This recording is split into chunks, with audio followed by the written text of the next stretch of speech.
Hi all, welcome back to our YouTube channel.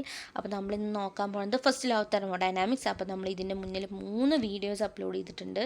ഈ 3 വീഡിയോസും കാണാത്തവർ അത് കണ്ടതിന് ശേഷം മാത്രം 4ാമത്തെ വീഡിയോ കാണുക. അപ്പോൾ ഞാൻ ആ വീഡിയോസൊക്കെ ഞാൻ പ്ലേലിസ്റ്റ് ആക്കി ഇട്ടിട്ടുണ്ട്. അപ്പോൾ അത് കാണുക, അത് ഇമ്പോർട്ടൻ്റ് ആണ്. എക്സാമിന് ചോദിക്കുന്ന ചില നമുക്കിപ്പോൾ എന്തെങ്കിലും കംപ്ലീറ്റ് സിലബസ് ഞാൻ ഫുള്ള് നോക്കിയിട്ടുണ്ട്. അപ്പോൾ അതെല്ലാം ഞാൻ 4 മിനിറ്റോ 3 മിനിറ്റോ 5 മിനിറ്റോ ഉള്ള വീഡിയോസാണ്. അത് നമ്മൾ വേഗം എക്സിലോ എന്തെങ്കിലുമൊക്കെ ഇട്ട് കണ്ടിട്ട് വേഗം ഇമ്പോർട്ടൻറ്റ് പോയിൻറ്റ്സൊക്കെ മാർക്ക് ചെയ്യുക. സോ നിങ്ങൾക്ക് വേഗം തലയിൽ കയറുന്ന രീതിയിലാണ് ഞാൻ ഇട്ടിരിക്കുന്നത്.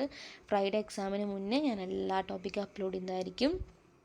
അതുപോലെ തന്നെ അപ്പോൾ നമ്മൾ ആദ്യത്തെ 3 വീഡിയോസ് കാണുക, എന്നിട്ട് ഈ വീഡിയോ കാണുക. അപ്പോൾ നമ്മൾ നോക്കാൻ പോകുന്നത് first law of thermodynamics. First law of thermodynamics നമ്മൾ കുറേ വട്ടം കേട്ടിട്ടുണ്ട്, പക്ഷെ അതെപ്പോഴും മറന്നു പോകുന്ന ഒരു സാധനമാണ് അല്ലേ.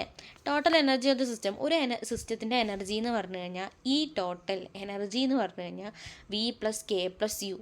വി എന്ന് പറഞ്ഞു കഴിഞ്ഞാൽ പൊട്ടൻഷ്യൽ എനർജി, കെ എന്ന് പറഞ്ഞാൽ കൈനറ്റിക്കൽ എനർജി, യു എന്ന് പറഞ്ഞു കഴിഞ്ഞാൽ internal energy. V plus K plus U, V plus K plus U. അപ്പോൾ നമ്മൾ ടോട്ടൽ സിസ്റ്റത്തിൻ്റെ എനർജി എന്ന് പറഞ്ഞാൽ ഈ total is equal to V plus K plus U. V plus K plus U ആണ് നമ്മുടേത്.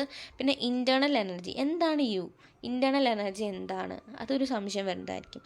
It is sum of the total of kinetic energy associated with the translation, rotational, vibrational, electronical and nuclear motion at a molecular level. The change of the internal energy delta U is equal to U2 minus U1.